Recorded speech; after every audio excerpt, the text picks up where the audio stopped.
चालू हो गया।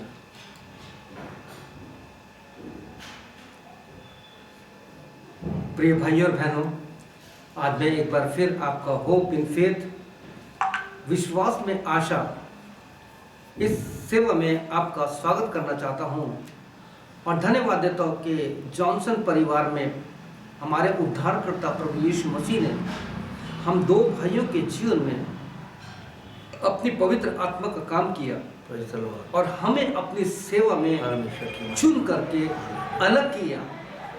और मैं बताना चाहता हूं, हम दोनों भाई बेशक से हम दूर दूर रहते हैं, लेकिन इस साल 2019 के दिसंबर में मुझे अपने परिवार में, मुझे अपने देश के लोगों के बीच में लेके आया कि हम इसके द्वारा प्रभु की महिमा करें और प्रभु के वचन को लोगों तक रखें।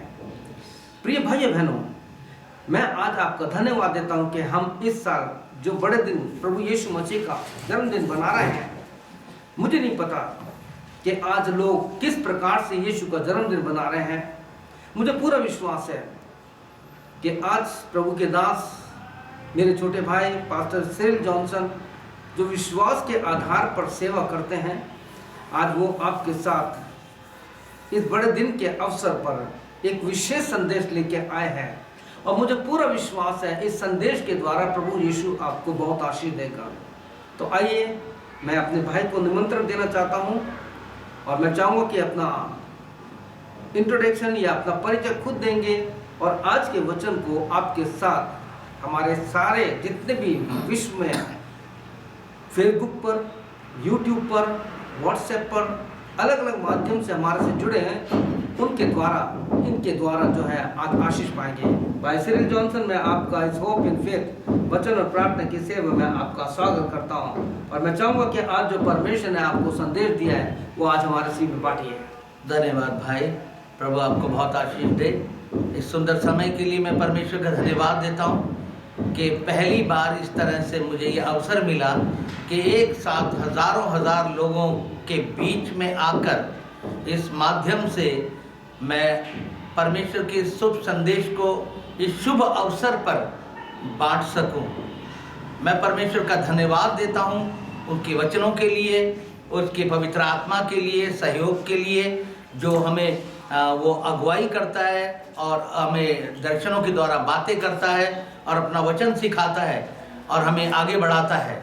सबसे पहले मैं इस क्रिसमस के सीज़न में आप सबको क्रिसमस की और नए साल की ढेर सारी बधाई देता हूँ, शुभकामनाएं भेजता हूँ मैं और मेरी कलीसिया की तरफ से, ताकि परमेश्वर की शांति और आनंद आपके जीवन में बराबर बना रहे और आप आने वाले सालों में भी परमेश्वर की संगति में, उसके संबंध में और उसके रिलेशन में आप उसमें बढ़ते चले जाए और उसके अपने जीवन के द्वारा आप परमेश्वर की महिमा करें। मेरा नाम सिरिल जॉनसन है और मैं जयपुर झोटवाड़ा में परमेश्वर की सेवा करता हूँ, इंडिपेंडेंट सेवा करता हूँ। ये मेरे परमेश्वर की बुलाहट है मेरे लिए कि मैं जो भी परमेश्वर ने दान मुझे दिए हैं उसके द्वारा मैं परमेश्वर की महिमा करूँ। मैं धन्यवाद देता हूँ कि परमेश्वर ने इस क्षेत्र में मुझे रख करके परमेश्वर की महिमा के लिए, गवाही के लिए मुझे रखा है। आज से 37 साल पहले परमेश्वर ने मेरे जीवन को बदला और धीरे धीरे बढ़ाता चला आया और आज उसने इस लायक किया कि इस परमेश्वर के वचन के द्वारा मैं आपको वो शुभ संदेश जो परमेश्वर हमें देता है उसके द्वारा मैं आपको बता सकूं कि वो हमसे क्या चाहता है और उसकी इच्छा क्या है। और मैं अब ज़्यादा बात ना करते हुए अपने उस विषय पर आऊँगा और मैं चाहूँगा कि आप बड़े ध्यान से इन बातों को सुने, क्योंकि मैंने अपने जीवन में अनुभव किया है कि ज्यों-ज्यों परमेश्वर का दिन निकट आता जा रहा है, लोग सच्चाई से, परमेश्वर के वचन से धीरे धीरे स्नेह करके परे होते जा रहे, दूर होते जा रहे। इसलिए मत्ती 24:12 में लिखा गया कि अंत के दिनों में अधर्म के बढ़ने से प्रेम ठंडा हो जाएगा और प्रकाशित वाक्य 2 अध्याय में पवित्र आत्मा को लिखवाना पड़ा कि तुझसे एक बात कहनी है, एक शिकायत है कि तुझ में पहला सा प्रेम अब नहीं रहा। तेरा प्रेम ठंडा हो गया, छोड़ दिया, मशालें बुझने लगी, कमरे ढीली हो गई, कुप्पी में तेल खत्म हो रहा है। इसी कारण मेरे प्रिय भाई बहनों, हम ठीक से प्रभु के आगमन को, उसके जन्मदिन को, इस क्रिसमस को ठीक से समझ नहीं पा रहे। सो परमेश्वर ने मुझे कुछ बातें सिखाई हैं, जो बात मुझे प्रभु से पहुंची। जैसे पौलुस कहता है, मैं भी वैसे ही आपके तक उन बातों को पहुंचाना चाहता हूं। मुझे विश्वास है कि उन बातों के द्वारा प्रभु आपको बहुत बहुत आशीष देगा। 3 बातें मैं यहाँ आपको आपके सामने रखना चाहता हूं। आपने देखा होगा, आपने अनुभव किया होगा कि पहले की अपेक्षा आज संसार में, और संसार में कहो हमारे हिंदुस्तान में, लोग क्रिसमस को इतनी अच्छी तरह से सेलिब्रेट करने लगे हैं, इतनी अच्छी तरह से मनाने लगे। आप देख लीजिए, स्कूल, कॉलेजेस, संस्थाएं और मॉल्स और मार्केट देखिए आप, भरे पड़े हैं। क्या है? कहते हैं क्रिसमस आया है, क्रिसमस आया है। क्या क्रिसमस आया? अभी मैं कल ही एक शॉप पे था और शॉप पे एक महिला सामान खरीद रही थी क्रिसमस का। मैंने वहां पर बात कही दी, मुझसे रहा नहीं गया। मैंने कहा ये लोग यीशु मसीह को जानते नहीं है, लेकिन इस सांता और क्रिसमस फादर और केक और ये और वो, इन पर करोड़ों रुपए का बिजनेस कर रहे हैं। ये नहीं जानते कि प्रभु यीशु मसीह के आने का उद्देश्य इससे भी बढ़कर है। हालेलुया!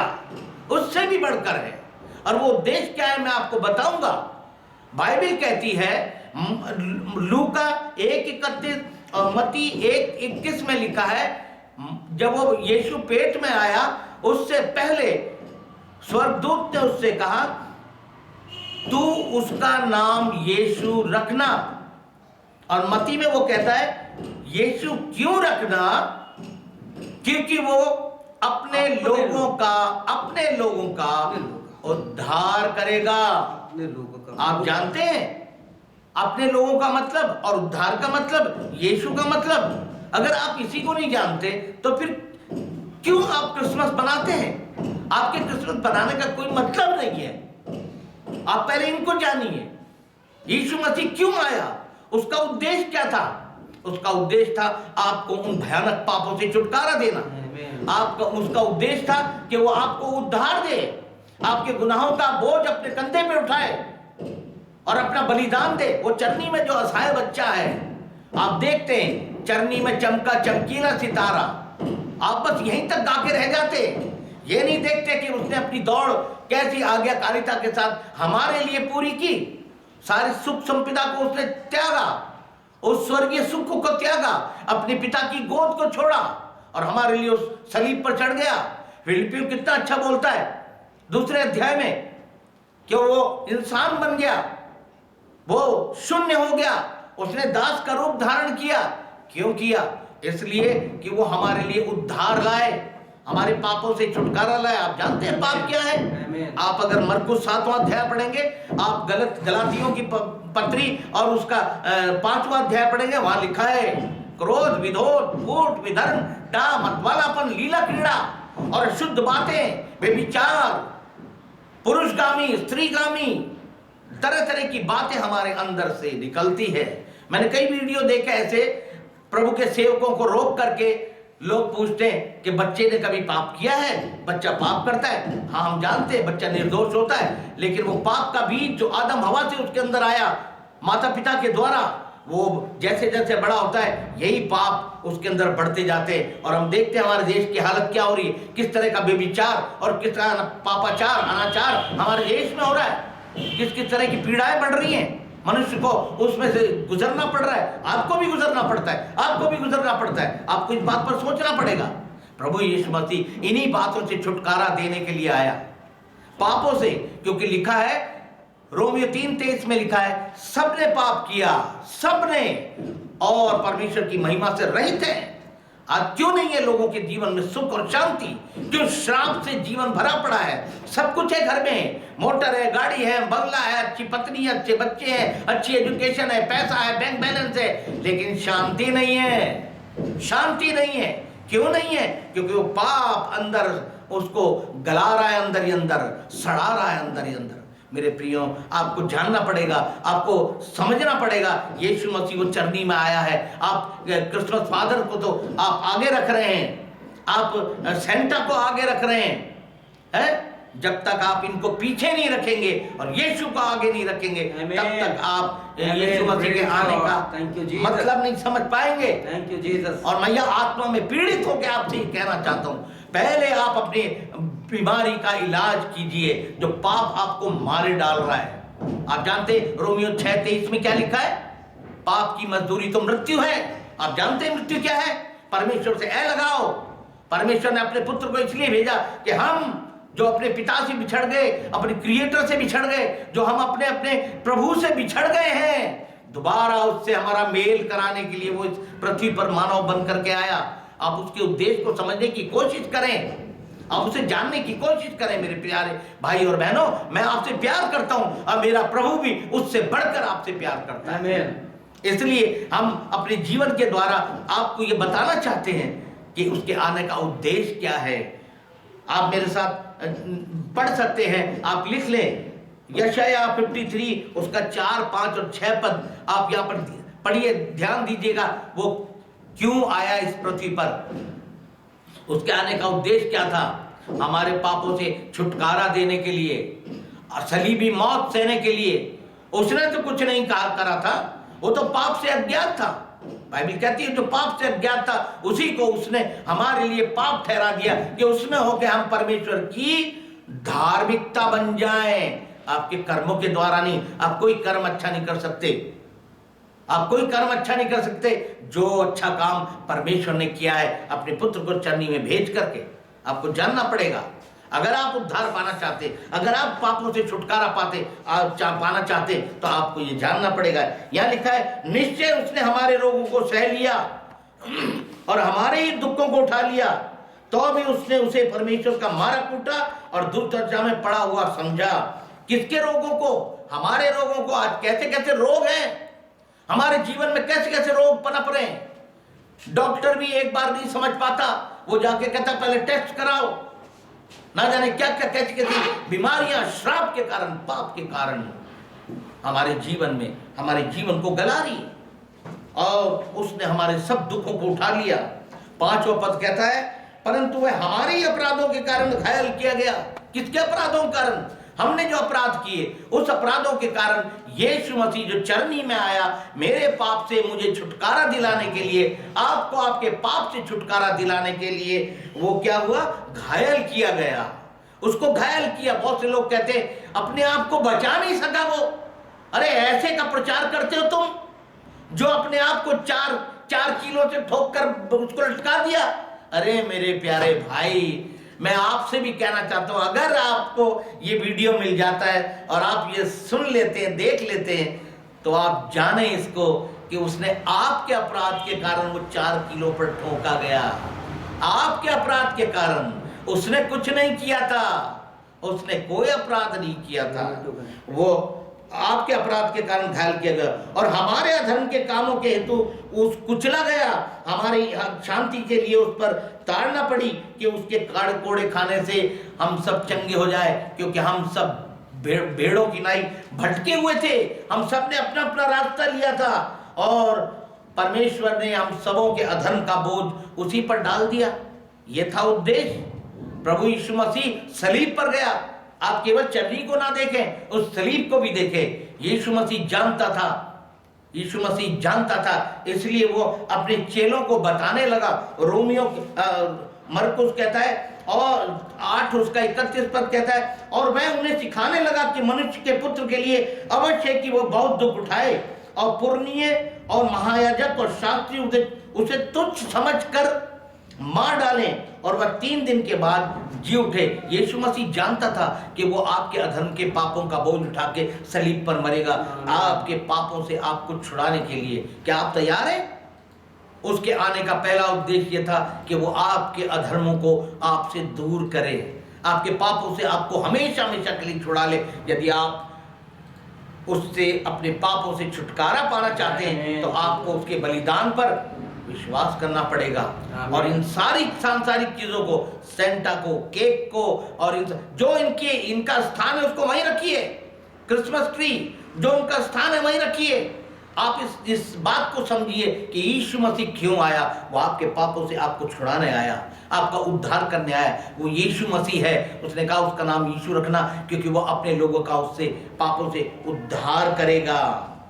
और दूसरी बात मैं आपको बताना चाहता हूं, वो है यीशु का उद्देश्य क्या है।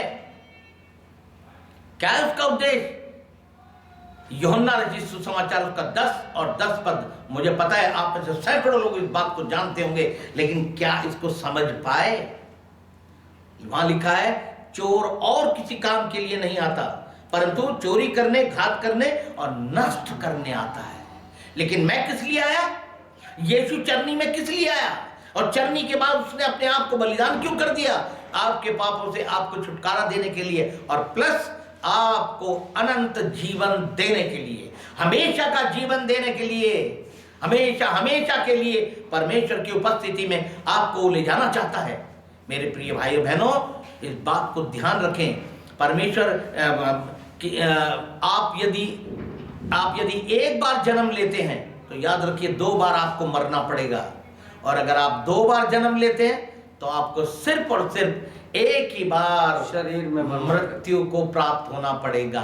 कैसे? मैं समझाता हूं। यदि एक बार हम माता पिता से जन्म लेते हैं, माँ की कोख से जन्म लेते हैं, और वो पापी स्वभाव को लेकर के हम जन्म लेते हैं, और वो पापी स्वभाव हमारे जीवन में बढ़ता जाता है। यीशु मसीह इसलिए आया ताकि हमें एक नया जीवन दे।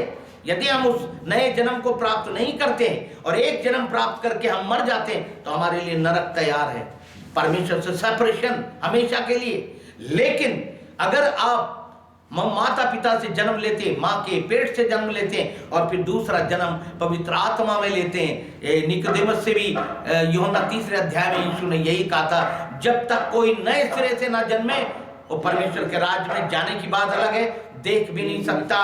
और निकोदेमस जो आराधनालय का सरदार था, इस बात को नहीं समझ पाया। आप क्या समझेंगे? क्योंकि आपने तो संसार को गले लगा रखा है, यीशु को बाहर कर रखा है। आपको इन सारी चीजों को बाहर करना पड़ेगा। मेरे कहने का मतलब सांता हुआ, और ये क्रिसमस ट्री हुआ, और केक हुआ, और क्रिसमस फादर हुआ, ये सब इसमें खो के रह गए। आपको इनको पीछे करना पड़ेगा, यीशु को आगे लाना पड़ेगा, जो आपका उद्धार करने आया, जो आपको पाप से छुड़ाने आया। वो कहता है कि मैं इसलिए आया कि वो जीवन पाए। जब आप दूसरा जन्म लेते हैं, प्रभु यीशु मसीह पर विश्वास करते हैं, उसके बलिदान पर विश्वास करते हैं, तो प्रभु यीशु मसीह आपके सारे पापों से आपको छुटकारा दे देता है, आपका उद्धार कर देता है, और उसका वादा आपके साथ रहेगा। वो जीवित वादा आपको देता है कि एक दिन आएगा जब मैं तुम्हें अनंत जीवन अपने साथ दूंगा, तुम मेरे साथ जाओगे, और जहां मैं रहूं वहां तुम भी रहो। यूहन्ना 14 अध्याय बहुत सुंदर है। अगर मेरे पास नहीं होते रहने की जगह, मैं कह देता मैं जाता हूं, तुम्हारे लिए जगह तैयार करके आता हूं, कि जहां मैं रहूं वहां तुम भी रहो। मेरे प्रियो, कितनी सुंदर बात है।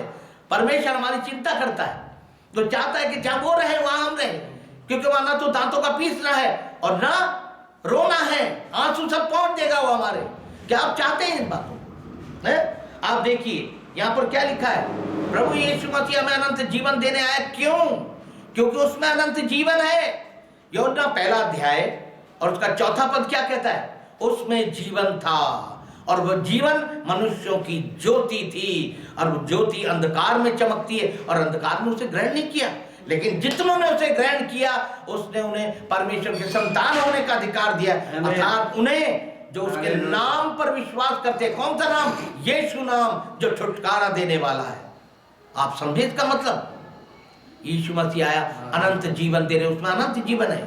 1 यूहन्ना उसका 5वां अध्याय उसका 11-12 पद कहता है, और ये गवाही ये है कि उसने हमें अनंत जीवन दिया है, और ये जीवन अनंत जीवन उसके अंदर है। ये गवाही ये है कि परमेश्वर ने हमें अनंत जीवन दिया है, और ये जीवन उसके पुत्र में है। 12वां पद कहता है, जिसके पास पुत्र है, ध्यान से सुनिए, जिसके पास पुत्र है उसके पास जीवन है, और जिसके पास पुत्र नहीं उसके पास जीवन भी नहीं है। Thank you Jesus. 4 दिन बाद मर जाएगा, गाड़ देंगे या जला देंगे, मट्टी में मिल जाओगे, खत्म।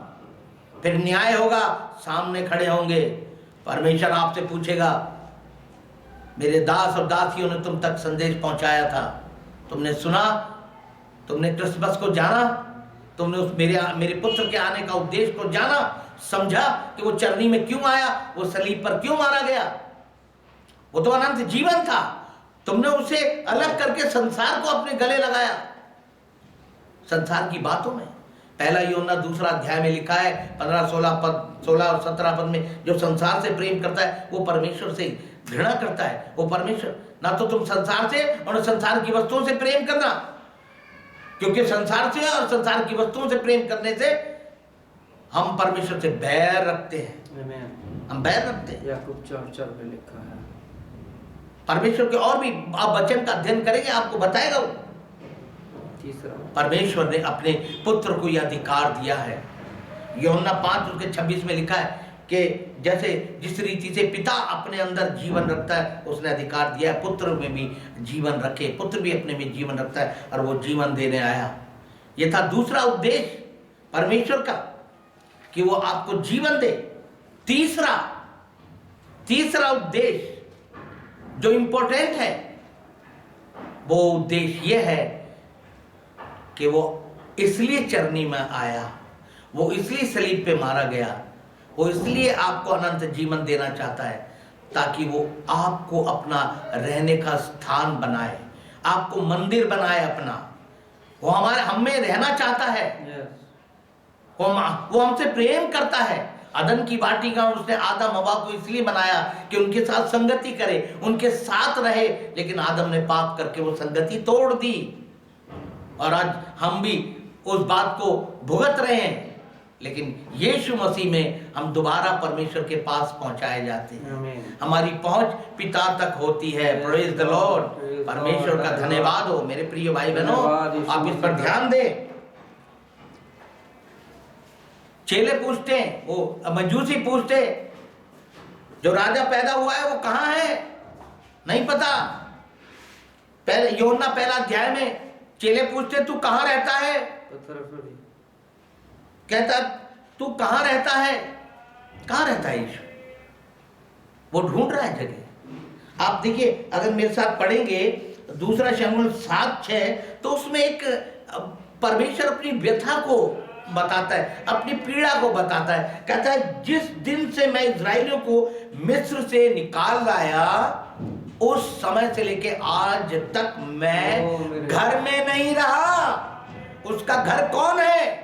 हम हैं उसके घर। उसका घर आप हैं, उसका घर मैं है, क्योंकि बाइबल कहती है तुम परमेश्वर के मंदिर हो, जैसा कि परमेश्वर ने कहा है अपने वचन में। आप अगर पढ़ेंगे 2 कुरिन्थियों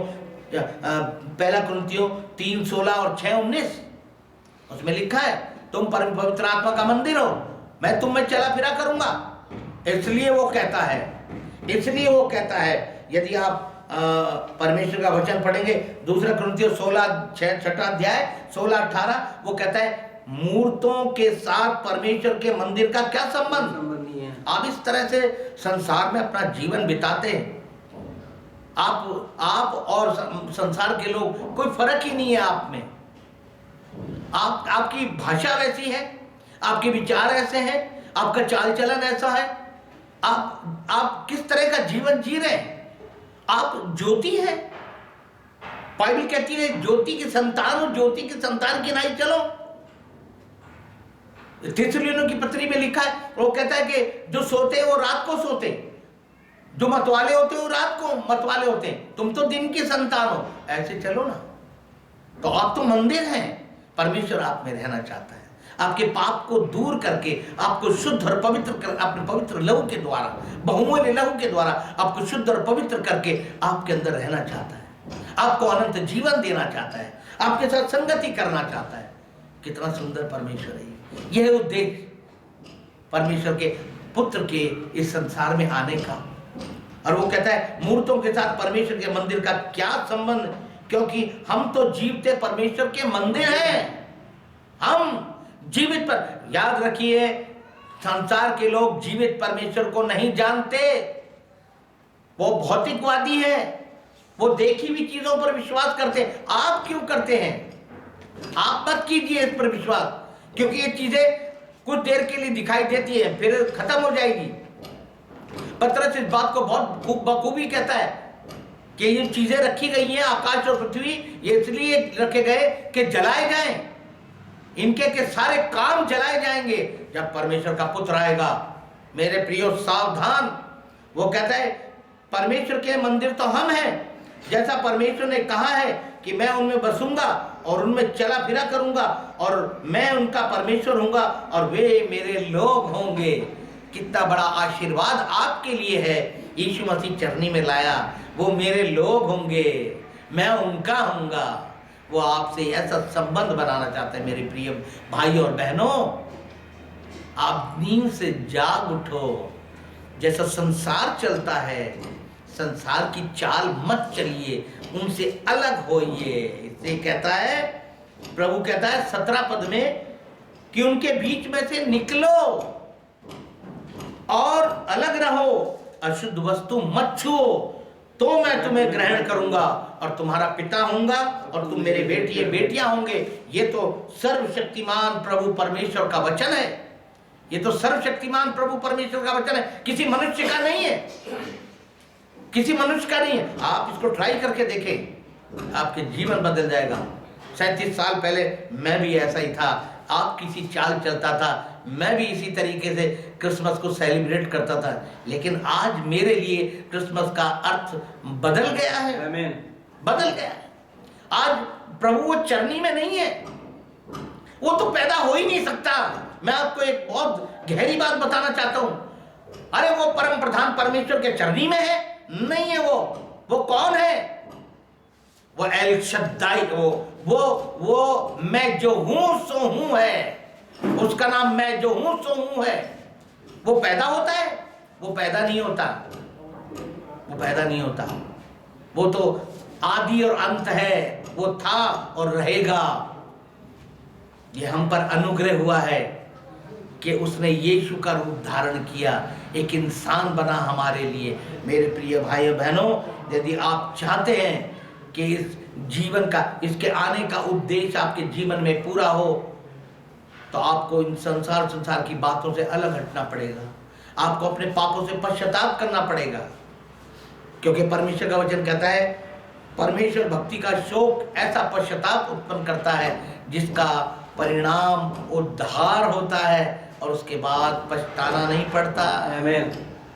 अगर आप चाहते हैं कि आप पछताना शब्द आपके जीवन से निकल जाए, उस समय जब हम परमेश्वर के न्याय सिंहासन के सामने खड़े होंगे, जब हमारा न्याय होगा और आपको पछताना ना पड़े, तो आज अवसर है, आज समय है।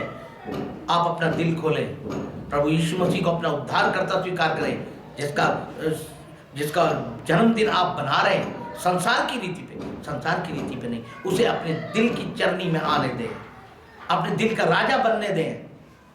फिर उसको ये नहीं कहना पड़ेगा, आपको ये नहीं कहना पड़ेगा कि यीशु तू कहाँ है। आप ये कहोगे, यीशु तू मेरे दिल में है। Hallelujah, hallelujah.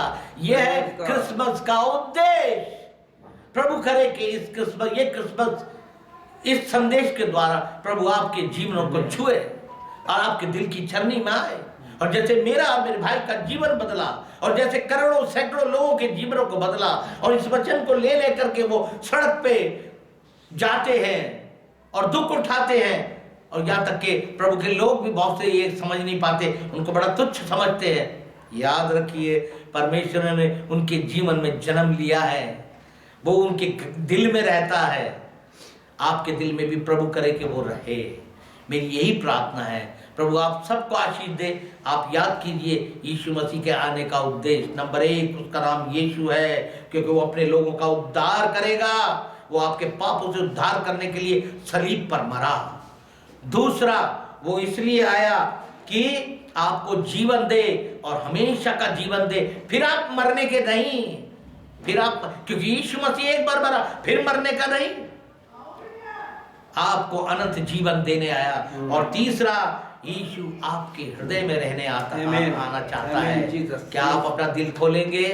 क्या आप उसे अपना प्रभु उद्धारकर्ता स्वीकार करेंगे? हालेलुया। वो कहता है संसार से अलग हट जाओ, अलग हट जाओ, तो मैं तुम्हारा पिता हूँगा और तुम मेरी संतान होंगे। प्रभु आप सबको आशीष दे। धन्यवाद वचन को सुनने के लिए। आइए, जो जो भाई और बहन अपना जीवन प्रभु को देना चाहते हैं वो अभी मेरे साथ प्रार्थना करें। आमीन। अपने सरों को झुकाएं और मेरे पीछे पीछे प्रार्थना करें। हालेलुया।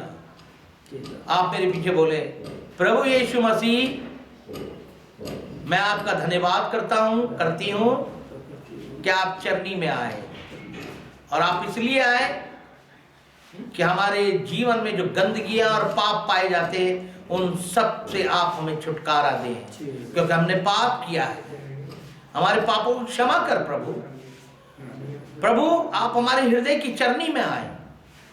प्रभु परमेश्वर आप हमें अनंत जीवन दें। प्रभु हम अपना जीवन आत्मा प्राण दे सहित आपके जीवन आपके हाथों में सौंपना चाहते हैं। हम पर दया करें प्रभु, आप दयालु हैं। आपने हमारे लिए अपने आप को बलिदान किया, आपने अपने पवित्र लहू को बहाया। हम अपने पापों से पश्चाताप करते हैं प्रभु, और उनको छोड़ते भी हैं नीति वचन के अनुसार। आप हम पर कृपा करें प्रभु, यीशु मसीह के नाम से मांगते हैं, आमीन। मैं विश्वास करता हूँ कि प्रभु आपके हृदय में आया है और प्रभु आपको आशीषित करेगा। प्रभु आपको आशीष दे। God bless you. Thank you very much. मेरा यदि आप मुझसे संपर्क करना चाहते हैं, यदि आप मुझसे बात करना चाहते हैं, यदि आप और अधिक जानकारी प्राप्त करना चाहते हैं, तो मेरा व्हाट्सएप नंबर है 9829280031। एक बार और सुने, 9829280031। Thank you very much. God bless. क्या है आपका नाम फेसबुक पे? Cyril Johnson. Cyril Johnson. Facebook पे Cyril Johnson. CYRILJOHNSON। Thank you. मैं धन्यवाद देता हूँ आज के दिन के लिए कि मेरे जीवन में कई साल के बाद यह अवसर आया कि हम दोनों भाई एक साथ बैठे। Praise the Lord. Thank you. और हम दोनों बड़े विश्वास के साथ, थैंक यू। टूटे मन के साथ, बिना पैसे के अपने खर्चे पर सेवा कर रहे हैं। हमारे पास कोई बड़ी टीम नहीं है, हमारे पास कोई बड़ी भीड़ नहीं है। प्रिय भाइयों बहनों, मैं अपने घर से 29 अक्टूबर से निकला हुआ हूँ और जगह जगह प्रभु के वचन को प्रचार करता हुआ घूम रहा हूँ। और मैंने देखा है कलीसियाओं की हालत बहुत खराब है। सेवकों के पास बाइबल पढ़ने का टाइम नहीं है, सेवकों के पास प्रार्थना करने का टाइम नहीं है। मैं आपको सही बता रहा हूँ। पूना में एक जवान ने मुझसे जो कहा उसको सुनकर मेरा दिल टूट गया। मैं उस कलीसिया का नाम नहीं लूँगा, मैं इतना ही कहूँगा। उन्होंने कहा, पास्टर आपको पता है आप बसों में घूम रहे हो, आप पैदल चल रहे हो, लेकिन मैंने देखा है इस पूना के पास्टर्स लोग ऐशो आराम से रहते हैं, मर्सिडीज गाड़ी में रहते हैं, उनके बच्चों के पास मोटरसाइकिल देखिए। मैंने कहा, भाई परमेश्वर के वचन में लिखा है, आप भी पढ़ लेना। पहला शमूएल 2 और 3 अध्याय में आप वहाँ पे एली और एली के बेटों के बारे में पढ़ेंगे। मैंने तुरंत कहा, भाई उनको मत देखना, आपके पास जो है उस पर संतोष रखना, क्योंकि बाइबल कहती है कि एली के बेटे और एली सेवा में थे लेकिन सेवक नहीं थे। आज बहुत से लोग सेवा में तो है लेकिन सेवक नहीं है, वो नौकरी कर रहे हैं, वो नौकरी कर रहे हैं। प्रिय भाइयों बहनों, डर लगता है जब मैं मत्ती 7 अध्याय 21, 22, 23 पढ़ता हूँ तो वहाँ लिखा है हम जैसे लोगों का न्याय पहले होगा, जो चमत्कार करते हैं, जो भविष्यवक्ता है, जो भविष्यवाणी करते हैं, जो कहते हैं हमारे पास आओ तो हम तुम्हारे लिए प्रार्थना करेंगे, तुम्हें घर मिल जाएगा, तुम्हें कार मिल जाएगी, तुम्हें जमीन मिल जाएगा, तुम्हारे बच्चे हो जाएंगे, चाहे उद्धार मिले ना मिले। आज सेवक ने बताया यीशु मसीह के आने कब था, 40 साल हो गए सेवा में और अभी तक अधूरा हूं। अभी भी कोशिश कर रहा हूं, क्योंकि इब्रानियों 12:1-2 में लिखा है उस जिन विश्वासियों ने मुझे घेर रखा है, इब्रानियों 11 में, वो मेरा यीशु, वो मेरा पौलुस उनको देख करके हर रोकने वाली वस्तु और उलझने वाले पाप को दूर करके दौड़ा जा रहा हूँ क्योंकि हमें अपनी दौड़ पूरी करनी है। हमें अपनी दौड़ पूरी करनी है। क्या आप चाहते हैं कि आपकी दौड़ पूरी हो जाए? तो यीशु मसीह को अपने जीवन बुला लीजिए। मूसा ने बहुत अच्छा कहा है इब्रानियों में, कहता है हर घर का बनाने वाला कोई ना कोई होता है। जिस छत के नीचे बैठे हैं उसका भी कोई बनाने वाला है, लेकिन कहता है जिस घर का स्वामी यीशु है। यस, कहता है Moses, we are the house of the lord, हम मसीह की घर है। सेंटा क्लॉज को निकाल दीजिए, इसको सजाइए। सड़कों पर देखिए, चर्चेस में देखिए, कनाडा में देखिए, विदेशों में देखिए, Santa Claus Santa Claus Santa Claus. बेचारा यीशु आज रो रहा है। आज यीशु रो रहा है कि जिनके लिए मैं आया था उन्होंने मुझको अपने जीवन से निकाल के पटक दिया है। प्रिय भाई बहन, बहुत दुख होता है मुझे जब लोगों को देखता हूँ, सेवकों को देखता हूँ, चर्च में यीशु को तो बाहर निकाल दिया, सेंटा क्लॉज को घर में बुला रहे हैं, चर्च में बुला रहे हैं। मैं अक्सर एक बात कहता हूँ, आज के दिनों में world is inside and world is outside. वो वर्ड जो यीशु मसीह है वो आउटसाइड है एंड द वर्ल्ड इनसाइड। प्रभु आपको आशीष दे, हमारी सहायता करे कि हमें अंतिम दिनों में प्रभु के वचन को अपने जीवन में ले लें। प्रभु यीशु की शांति आप सबके साथ रहे। Shalom and shalom. आमीन और फिर आमीन।